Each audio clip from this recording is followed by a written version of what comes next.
Ховд аймаг бол баруун бүсийн тулгуур төв. Энэ утгаар нь бодвол Ховд аймаг баруун аймагуудынхаа хамгийн хөгжилтөө бас арт түмэн нь ажилтай, орлоготой баймар. Гэтэл үнэн чанартай энэ аймагт ажилгүй залуус маш олон байна. Ямар сандал өдрийн 11-ээс 16 цагийн үед аймгийн төвөөр олон хүний хөлийн газар болсон заах бусад дэлгүүрүүдийнх нь үүдээр залуус хийж байхаа олж ядан холхиж байх вэ. Хэрвээ энэ залуус ажилтай байсан бол яг эд хийж бүтээж хөдөлмөрлөх цагаар гудамжинд холхиж баймааргүй. Аймгийн засаг ноён удирдлагуудын хэлснээр Ховд аймаг эрчимтэй хөгжиж байгаа гэж байна. Хөгжил гэдгийг яг ямар үгээр тодорхойлж байгаа вэ гэдэг нь бодвоштай. Барилга байшингаа будаж, наадмын өмнөх 7 хоногт замаа халтуурдаж зассан нь энэ аймгийн хөгжлийг тодорхойлохгүй. Хамгийн гол нь Ховд аймагт амьдарч ажиллаж байгаа иргэд ажлын байртай, орлоготой байж гэмээр энэ аймаг хөгжиж байгаа үгүйг хэлэх ёстой.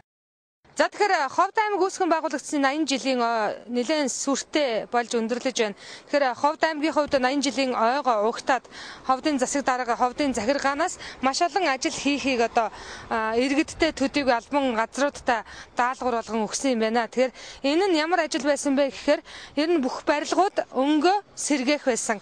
Тэгэхээр өнгөө сэргээхдээ маш тод өнгийг ашигласан байгааг үзэж та бүхэн харж байна. Энэ байшингийн хувьд бол одоо ягаан өнгөтэй хахад хажуудлын байшин ногоон өнгөтэй.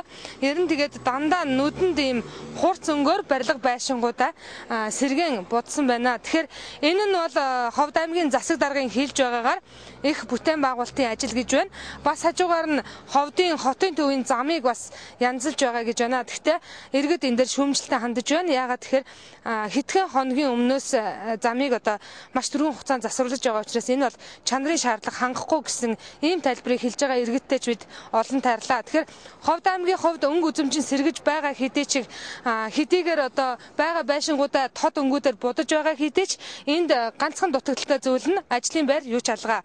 Өөрөөр хэлэх юм бол Ховд аймгийн засаг дарга яг одоо тухайн барилгуудынхаа өнгийг сэргээхээс илүү энд одоо ажилгүй холхиж байгаа залуучуудыг ажилтаа болгох асуудалд анхаарлаа хандуулах ёстой байсан байна.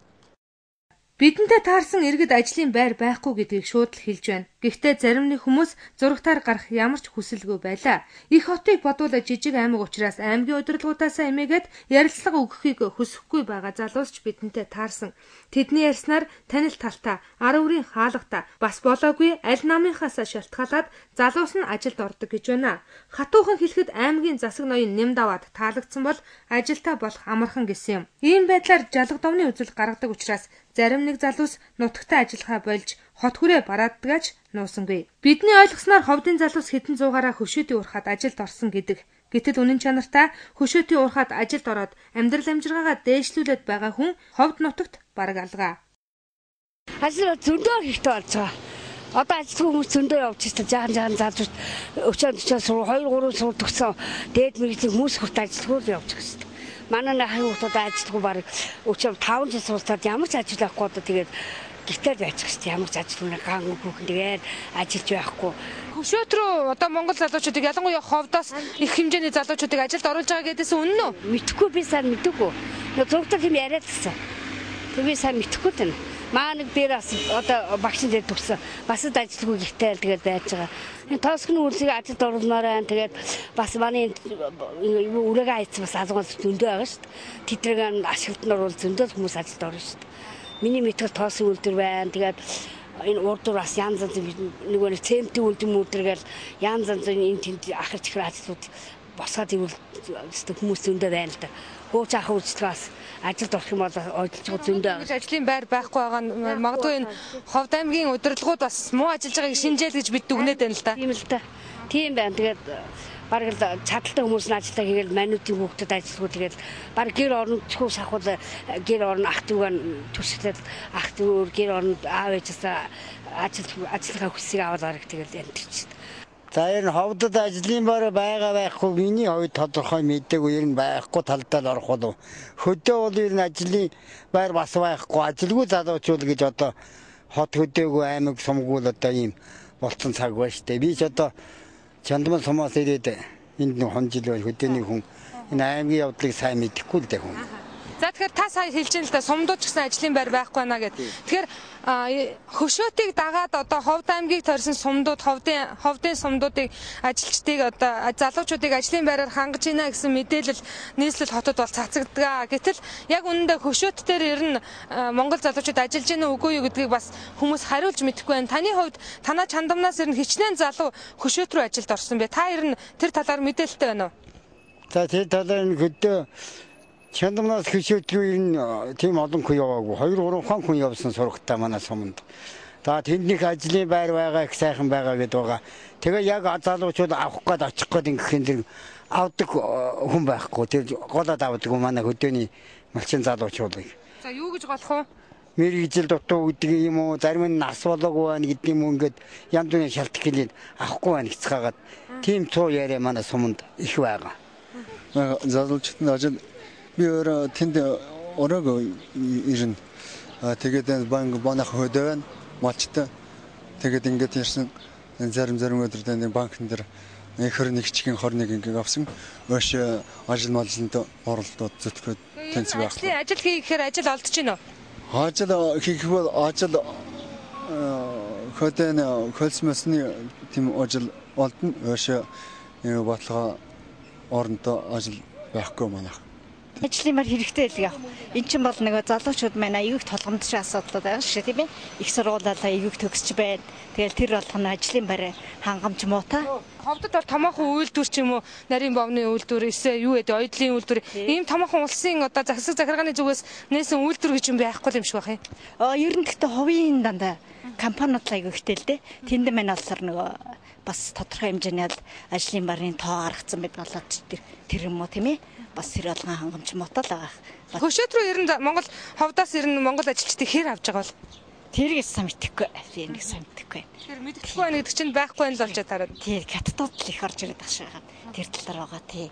Ер нь монголчуудаа бол бас тий тодорхой хэмжээнээс ажлын байраар бас хангахдаг л баг тий.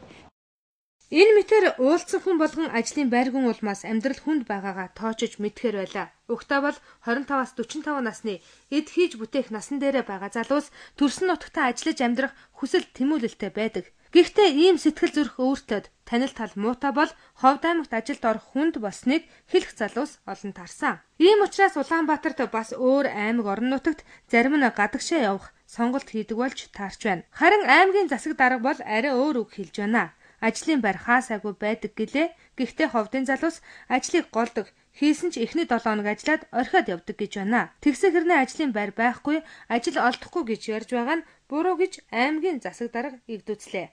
Ховдод бид нэр энэ их олон ажил дээр ажлын байр зарлаад хүмүүс маань ажиллаж өгөхгүй байна.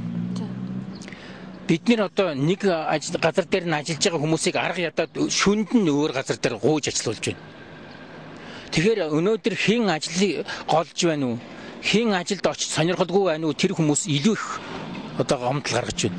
Одоо манай аж ахуйн нэгжүүд надад өнөөдөр компани захирлууд байнга орж ирж гэлж байна. Гэхдээ дараагаа таны нөгөө ажилгүйгээдсэн, ажлын байргүйгээдсэн хүмүүс чинь ажиллаж өгөхгүй байна. Бид нар зах дээр зөндөө зарлуулж байна. Ерөөсөө ажилд орж ирж өгөхгүй байна гэж. За хэд том одоо миний ярьсан тэр одоо 300 гаруй километр хадуу хужилтаа замуудад тэр бүгдд нь ажлын байр зарлаж байна. Очиж ажиллаж өгөхгүй байна. Очиж ажиллаа гэхэд 3 хоног ажиллаад 5 хоног ажиллаад хайчаад явчихж байна. Ингэж одоо үлээ үзэж байгаа боли хонио хариулаад явж исэн маань надад жаргалтай байна, хэрэгтэй байна гэж ингэж байна. Тэгэхээр энэ бүхний цаана бол бид нар хаана бодох ёстой. Ер нь бол Ховд аймгийг эдийн засгийн маш эмзэг байдалтай болохыг эдийн засагчид хэлдэг. Энэ үхэндээ гэж хэлэхэд Ховд аймагт байрлах хөшөөтийн уурхаа коксчих нүүрснийхээ нөөц чанараар 5 толгойн дараа л ордог. Гэхдээ энэ уурхаа өнөөдөр зогсон байдалд орчход байна. Оюу толгой, 5 толгой гэсэн том ордууд болон уран нефтийн ордуудын тусламжтайгаар төвийн болон зүүн бүсүүд маш хурдан хөгжиж, дэвжиж мэдхээр байна. Харин Ховд аймаг ихэнх аймагуудаас хөгжлөөрөө хоцорч эхлэхийг гэсэн эмзэглэл нутгаа гэсэн залуусын цээжинд байдаг юм. Үндэсний статистикийн хорооноос гаргасан мэдээллээр Ховд аймагт ажилгүйдэл ядуурл өсчээ. Иймээс аймгийнхаа эдийн засгийг чадварчуулж хөгжлөө хурдсахын тулд ажилгүйдэл ядуурлтайгаа тэмцэх ёстойг аймгийн удирдлагуудад дуулгамаар байна. Уул уурхаагаа түшиж тэр дундаа хөшөөтөө түшиж хөгжих боломж ховдчуудад байгаа. Гэтэл өнөөдөр хөшөөтийн уурхаа зогсонгол байна. Тэгэхээр яг нийт үгүй ярихад бол хөшөөтийн уурхай одоо зогсон байдалд байгаа. Энэ бол бид орон нутгийн зүгээс бас санаачлаг гаргаж хамтран ажиллахаар гэрээ байгуулсан. Энэ хөшөөтийн уурхай одоо ажиллахгүй бол манай аймгийн эдийн засгт маш хүнд байдалд орж байгаа. Ягаад гэвэл сангийн яамнаас энэ хөшөөтийн уурхайгаас тэрбум 400 гаруй сая төгрөгийг одоо орон нутгийн орлогод оруулахаар манай улсаас авах ёстой төсвийн тооцоонд нь оруулаад өөрөөр хэлэх юм бол өнөөдөр хэрэгжилж байгаа нийт одоо аймгийн төсвийн маань 3/1-ийг хөшөөтөөс танах оруулж аваа гэдэг ингээд татвар суулгаад оруулсан. Тэгээд өөр мөнгө өгөхгүй гэж байгаа. Тэгэхээр чин хэрвээ ийм байдлаар энэ хөшөөтийн уурхай ажиллахгүй бол одоо аймгийн санхүүч зүйлдээ зогсох нь байна шүү дээ. Хөшөөт гэдэг ордын үр өгөөж нь ховд нутгийн уул уурхайгаас бусад салбарыг хөгжүүлэхэд зарцуулагдаж, ховдын ард түмэнд эдийн засгийн байнгын өсөлтийг авчирээсэ гэж ховдчууд хүсдэг юм. Харин хитгэн эрх мэдэлтнүүд хуваагаад хүртчихгүй байгаасаа гэсэн болгоомжлол бас тэдэнд байна. Яг үннийг хэлэхэд Ховд аймагт ажлын байр гих үйлдвэр ерөөсөө алга. Хуучин тоосгоны үйлдвэр нь хувьчлагдаад дампуурчихжээ. Хотын төв гудамжинд нь байдаг аймгийнхан их дэлгүүр хаалга барьжээ. Энэ мэдчлэн тодорхой тооны хүнийг ажлын байраар хангадаг байсан үйлдвэр объект нь хаалга бариад удаж байна. За тэгэхээр Ховд аймгийн засаг дарга ноён Нямдаваа бол 2005 оноос эхлэн Ховд аймгийн засаг даргаар ажиллаж байгаа. Нямдаваагийн хувьд 2000-аас 2004 онд улсын хурлын гишүүнээр ажиллаж байсан юм а. Тэгэхээр Ховд аймгийн засаг даргаар сонгогдсноос хойш ноён Нямдаваа баг Ховдод ямар нэгэн томоохон хэмжээний үйлдвэрлэл юм уу ажлын байр бий болгох тал дээр ерөөсөө анхаараагүй гэдгийг үзэгч та бүхэн сая хүмүүсийн ярианаас сонслоо. Гэхдээ Ховд аймгийн засаг дарга Нямдаваа сая одоо 80 жилийнхаа ойг өгтаа маш олон байшингуудынхаа өнгийг солих ийм л ажлыг бас ихээхэн анхаарсан байна гэж хэлж болохоор байна. Тэгэхээр Ховд аймгийн засаг даргын хувьд бол их тод хурц өнгөдөд дуртай хүн юм шиг харагдаж байгаа. Тэгээд үзэгч та бүхэн харж байна. Энэ бол нэг л хороолол байхад одоо энд байгаа дөрвөн байшин дөрвөлээ өөр өнгөтэй байх жишээтэй. Өөр өнгө тусмаа маш тод өнгийг ингэж бэлэгдсэн байна. Бид энийг хөндөж байгаагийн учир юу вэ гэвэл энэ байшингуудыг тод өнгөөр будахаасаа илүүтэйгээр саяын тэр ажилгүй гудмаар сэлгүүцэж байгаа залуучуудыг ажилтаа болгох асуудалд ноён Нямдаваа анхаарах ёстой байсан юм а. Тэгээд бас нэгэн зүйлийг хэлэхэд тухайн орны хөгжил дэвшил юунаасаа шалтгаалдаг вэ гэхээр хүн ам нь ажилтаа ажиллаад агаад орлоготой байдгаас ихээхэн хамаардаг. Гэтэл Ховд аймгийн иргэдийн хувьд ямар ч ажлын байргүй, өөрөөр хэлбэл цалин мөнгө авдаггүй, орлогогүй, ашиггүй ийм хүмүүс болон хувирч байна. Энэ байдлаасаа болоод Ховд аймаг хөгжихгүй байгаа гэж хэлж болохоор байна. Гэхдээ энэ хөгжлийг зөвхөн одоо байшингуудын өнгө солисноор тодорхойлж болохгүй, мөн зөвхөн одоо зам заснаар илэрхийлж болохгүй юм а. Хамгийн гол нь тухайн аймгийн тухайн сумдын иргэд хэр ажилтаа амьдралтай түүнийгээ дагаад амьдрал нь сайжирч байна гэдгээр энэ хүмүүсийн эдийн засгийг энэ Ховд хотын одоо санхүүгийн байдлыг гэдэг юм хүмүүсийн амжиргааны төвшинг тодорхойлох учиртай. Харин өнөөдөр Ховдынхан сайхан амьдарч байна гэж хэлэх ямар ч баталгаа байхгүй байна.